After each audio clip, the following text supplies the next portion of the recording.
Under the vast Montana sky, General George Crook led his army of over 1,000 men toward Rosebud Creek in the early summer of 1876. His heart set on catching the Sioux and Cheyenne by surprise.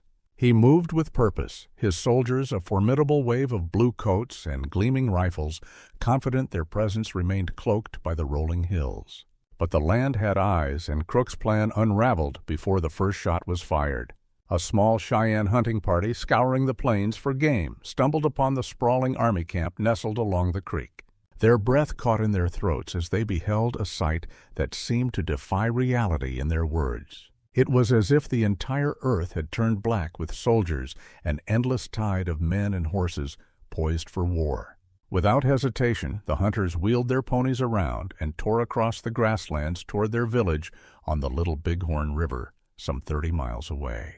As they neared the encampment, their voices rose in a chilling chorus of wolf howls, a primal signal rooted deep in Cheyenne tradition, piercing the twilight air and sending a shiver through the lodges.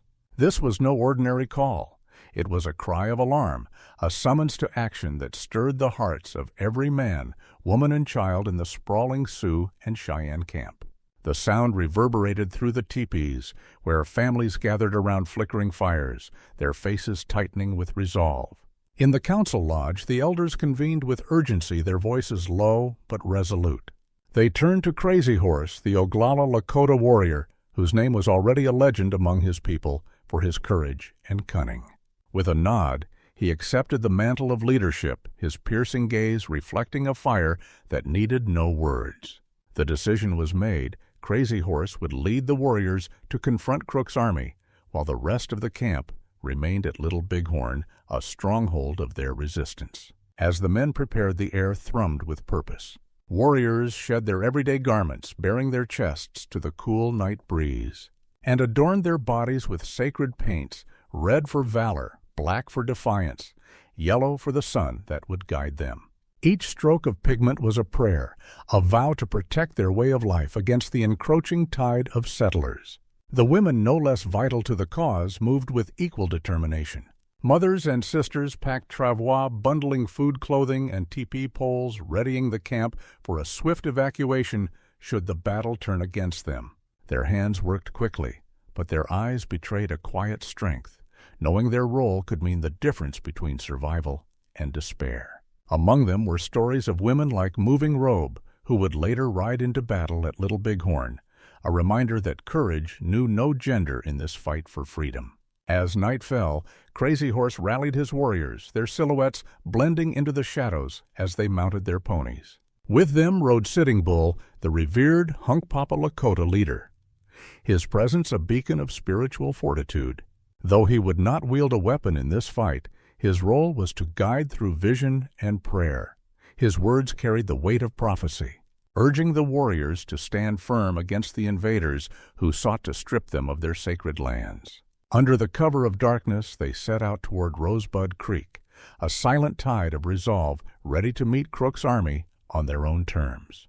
In the summer of 1874, a spark ignited a fire that would engulf the Great Plains in conflict. Lieutenant Colonel George Armstrong Custer, leading an expedition through the rugged Black Hills of South Dakota, uncovered a treasure that would change the fate of a nation: gold.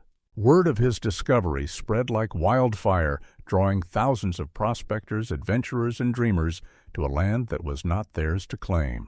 The Black Hills, known to the Lakota Sioux as Paha Sapa, the sacred heart of their world, were the cornerstone of the Great Sioux Reservation, enshrined as untouchable by the Fort Laramie Treaty of 1868. To the Sioux, these hills were more than land. They were the dwelling place of spirits, the cradle of their creation stories, where every peak and valley whispered of their ancestors. Yet to the wave of white settlers they were merely a promise of wealth, and the treaty's ink meant little against the gleam of gold. By 1875, the trickle of intruders had become a flood.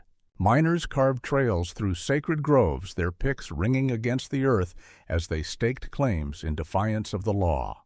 The Sioux and their Cheyenne allies, granted the right to hunt beyond the reservation's borders, found themselves locked in bitter skirmishes with these trespassers. Each clash over a stolen horse, a trampled hunting ground, or a miner's careless bullet poured fuel on a smoldering resentment.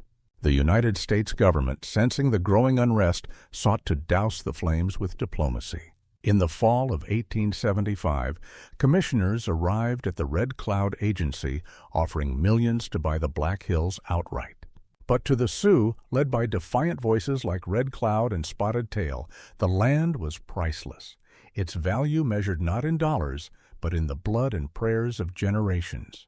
The talks collapsed, and with them, any hope of peace. Frustrated, the War Department turned to force. In January 1876, as snow blanketed the plains, an ultimatum echoed across the reservations. All free Sioux must abandon their roaming ways and settle within the confines of the agency by month's end, or face the might of the U.S. Army. For a people who thrived on the boundless freedom of the buffalo trails, this was not a request. It was a declaration of war. Violence flared through the winter and into the spring as bands of Sioux and Cheyenne struck back against soldiers and settlers alike. By June, the tribes converged near the Little Bighorn River, their teepees stretching across the valley like a defiant banner. Here, under the leadership of figures like Sitting Bull and Crazy Horse, they gathered not just to survive, but to stand as one to protect a way of life that the white man's greed threatened to erase. The U.S. Army, determined to crush this resistance, devised a grand strategy to trap the tribes in a vise of steel and fire. In early June 1876, 3 columns set out across the Montana and Wyoming territories, each a cog in a relentless machine. General George Crook, a seasoned Indian fighter, marched north from Fort Fetterman on the Wyoming border. His 300 men, a formidable force of infantry, cavalry, and allied Crow and Shoshone scouts. Colonel John Gibbon, commanding a smaller contingent, pushed northeast along the Yellowstone River, his troops tracing the water's edge like a hunter stalking prey. Meanwhile, General Alfred Terry led the western prong with Lieutenant Colonel Custer and the famed 7th Cavalry Regiment riding at his side, their guidance snapping in the wind as they advanced toward an uncertain fate. Together, these forces aimed to converge on the Sioux and Cheyenne to shatter their resolve before the summer sun could climb higher. But the plains were vast and the tribes were ready, their hearts steeled by the knowledge that this fight was for everything they held dear. On the eve of June 17, 1876, the sun dipped low over Rosebud Creek, casting long shadows across the Montana plains, where General George Crook's army made camp.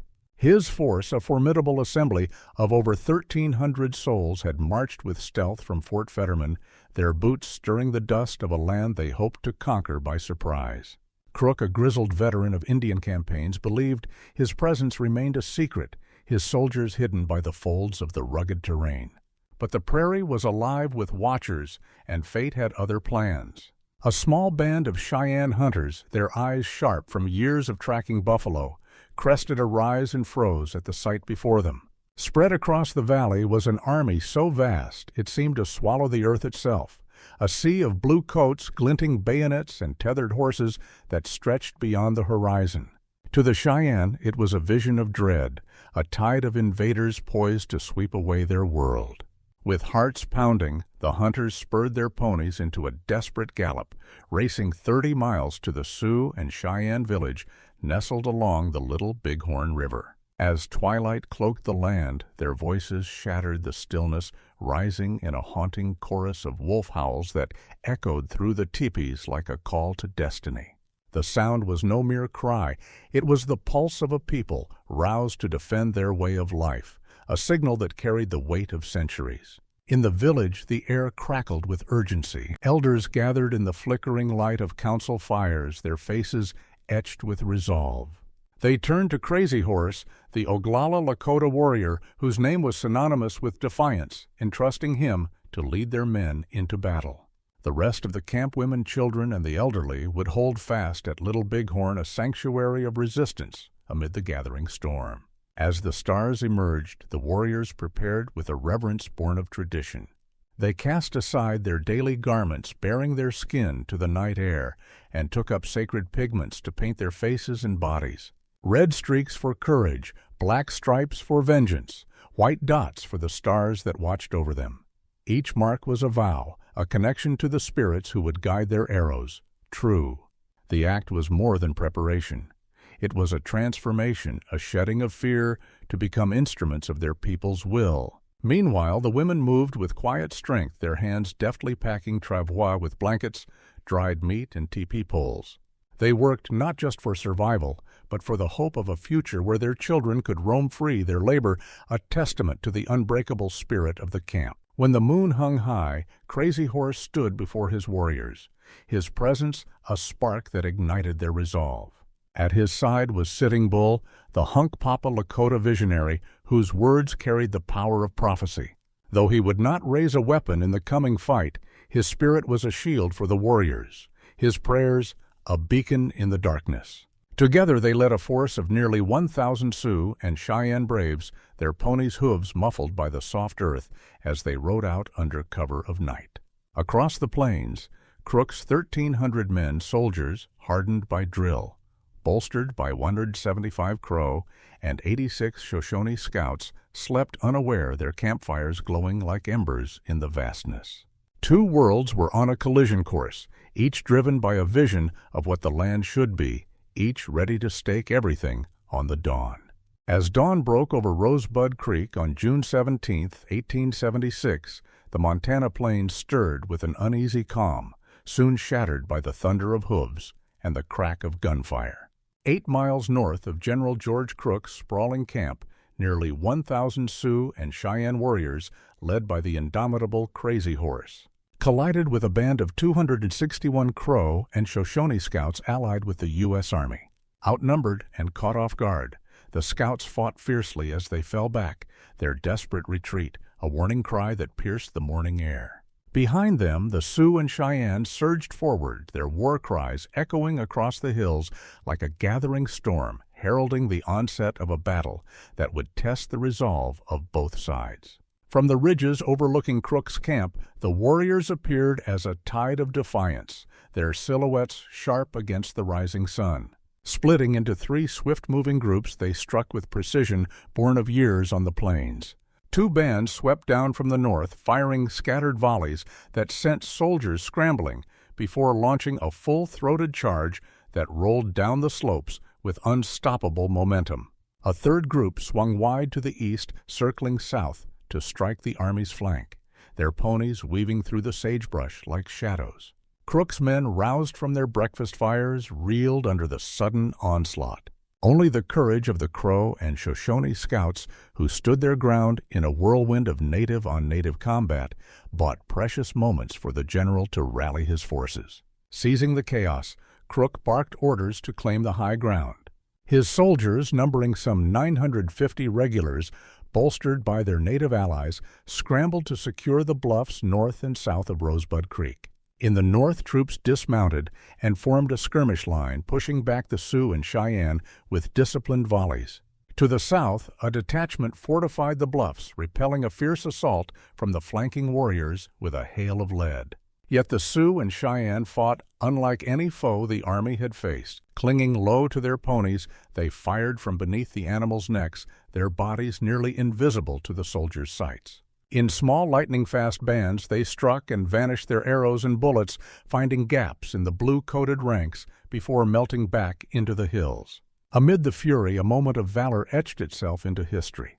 A young Cheyenne warrior comes in sight, galloped through the fray until a soldier's bullet felled his horse. Stranded and pursued, he ran for his life, bullets kicking up dust at his heels.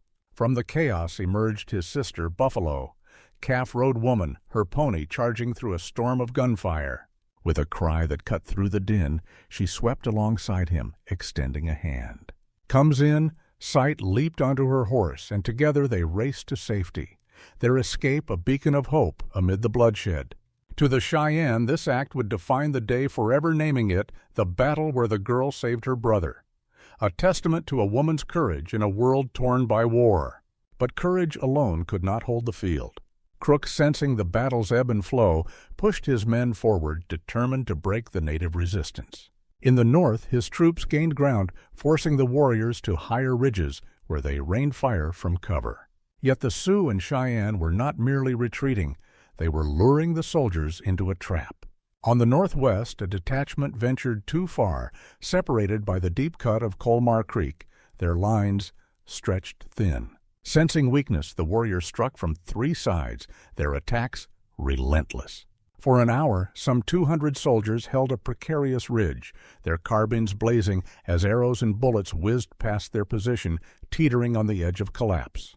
In the midst of the fight, Crook made a fateful misstep. Convinced by the warriors' fierce resistance that a Sioux village lay just beyond the next hill, he ordered his northeastern forces to abandon their hard-won heights on what would be called Crook's Hill. Swinging east to chase a phantom village, he recalled troops from the southern bluffs to bolster his center, unwittingly exposing his northwest flank. The Sioux and Cheyenne pounced their warriors, converging on the isolated soldiers with a fury that shook the earth. A bold charge down Colmar Creek brought them within arm's reach, lances and war clubs flashing in brutal hand-to-hand combat. Panic gripped the soldiers as the noose tightened their lines, buckling under the onslaught. Salvation came from an unexpected quarter. The Crow and Shoshone scouts, sensing the crisis, launched a daring countercharge, their war whoops rising as they drove the attackers back. Crook, regaining his composure, sent reinforcements to a nearby ridge, their long-range rifles pouring fire into the native ranks. Recognizing the deadly reach of these weapons, the Sioux and Cheyenne held back their carbines, no match at distance. The beleaguered Northwest troops seized the moment to retreat, clawing their way southeast along the ridgeline. Battered but unbroken, Crook's final gamble came as he redirected his northeastern forces to strike the warriors' rear, hoping to relieve the pressure. But the Sioux and Cheyenne, seeing the army's exhaustion, chose their moment to withdraw. Slipping north into the hills, they left the field silent after 6 grueling hours, the army too weary to pursue. When the dust settled over Rosebud Creek on June 17, 1876, the Montana plains bore silent witness to a clash that left no victors, only scars. The U.S. Army, alongside their Crow and Shoshone allies, counted a grim toll. 31 men lay dead, their bodies strewn across the ridges, while 60 more nursed wounds that would mark them for life. Across the field, the Sioux and Cheyenne mourned their own losses with Crazy Horse, reporting 36 warriors fallen and 63 bloodied but unbowed. The numbers told a story of a battle fiercely fought where neither side could claim dominance, yet the cost of that day would ripple far beyond the blood-soaked grass. For General George Crook, the Battle of the Rosebud was a wound deeper than the casualties alone. His grand plan to march north and join forces with Lieutenant Colonel George Armstrong Custer's 7th Cavalry, a critical piece of the Army's strategy to crush the Sioux and Cheyenne, lay in tatters. Exhausted and battered, his 1,300 men lacked the strength to press forward. Their supplies dwindled, their morale frayed by 6 hours of relentless combat against an enemy that struck like lightning and vanished like smoke. With no choice but to retreat, Crook ordered his column to turn south, trudging some 40 miles to the quiet banks of Goose Creek, near the fledgling settlement of Sheridan, Wyoming. There, under the shadow of the Bighorn Mountains, they dug in their tents, a somber cluster against the vastness of the frontier. For 7 long weeks, Crook's army lingered at Goose Creek, awaiting reinforcements from Fort Fetterman and beyond. The delay was not merely logistical, it was a testament to the blow dealt by the Sioux and Cheyenne, whose ferocity had shattered the illusion of an easy victory. Compounding Crook's troubles, his native allies, the 175 Crow and 86 Shoshone scouts, slipped away in the battle's aftermath. These men, whose knowledge of the land had been Crook's eyes and ears, departed with heavy hearts. Some whispered of frustration with the general's tactics. Others feared retribution from the victorious Sioux, whose resolve seemed only to grow stronger. Without them, Crook's force was not just weakened, but blinded left to grapple with a terrain that now felt more hostile than ever. The Battle of the Rosebud, though inconclusive on the field, cast a long shadow over the Great Sioux War. Crook's retreat left Custer and General Alfred Terry to face the united tribes alone, a fracture in the Army's grand design that would soon prove catastrophic. For the Sioux and Cheyenne, the day was a testament to their resilience, a fleeting triumph that steeled their spirits for the greater fight to come. As Crook's men nursed their wounds by the quiet waters of Goose Creek, the echoes of Rosebud lingered a warning that the plains would not yield without a struggle.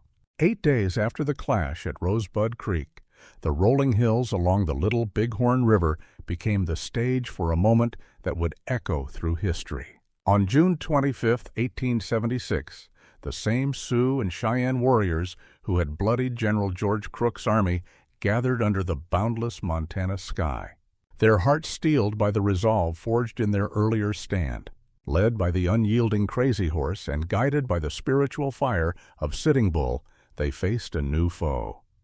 Lieutenant Colonel George Armstrong Custer and his 7th Cavalry Regiment. What unfolded was not merely a battle, but a tempest of defiance. As nearly 2,000 warriors overwhelmed Custer's force of some 600 men in a fight that would be forever known as the Battle of the Little Bighorn. Custer, bold and brash, had ridden into the valley, seeking glory, unaware that the shadow of Rosebud loomed large.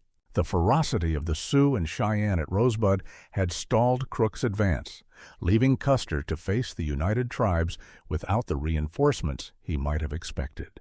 In a matter of hours, the golden-haired commander and over 200 of his men lay dead, their guidons trampled in the dust, a testament to the power of a people fighting for their way of life. For the Sioux and Cheyenne, it was a triumph born of unity and sacrifice, a fleeting victory that proved their strength against an empire determined to break them.